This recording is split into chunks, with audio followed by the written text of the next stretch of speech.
Alright, so I'm going to introduce our first speaker, Mark.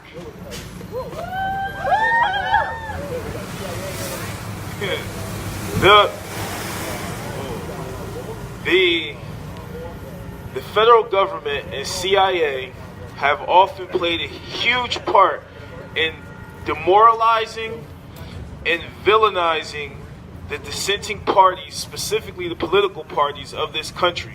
Specifically in this nation, I'm speaking about the nationalists that raised awareness of our own economic and social and economic statuses to increase those things, like Marcus Garvey, where the IRS literally destroyed his business, the Black Star Line, through falsifying economic evidence and financial documents. We also have the Black Panther Party, the Young Lords, the Young Puerto Ricans, the I War Quinn, and the plenty other youth groups and political activist party groups that the FBI literally sought out to destroy. They do this by putting together a plan to attack the head, divide the body, and fight the body. By doing this, they literally jail the leaders. They demobilize and destabilize the organization by dividing them, by putting them one against each other, by infiltrating them and using them to fight each other, which causes genocidal wars, urban genocidal wars, which today we recognize as gang wars. This is the work of the COINTEL program, the counterintelligence program. This is the work of the FBI and the federal government when it gets involved in free speech, when it gets involved in dissension, and when it gets involved in political parties and activism.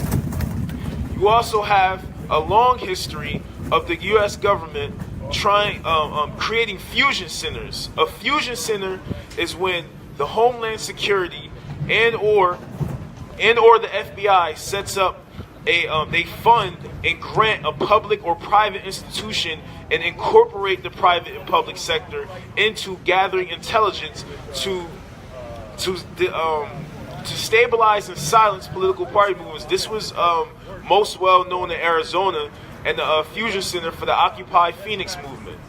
And they've done this through the Occupy movements all over the country, and they've done this with Black Lives Matter as well.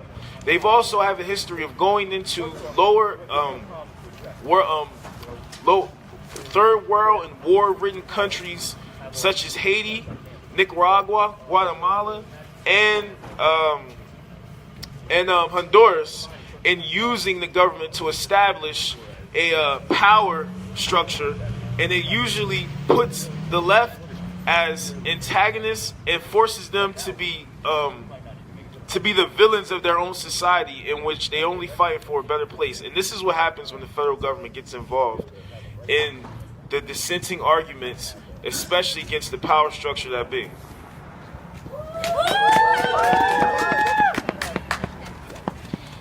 Thank you, Mark, for coming out.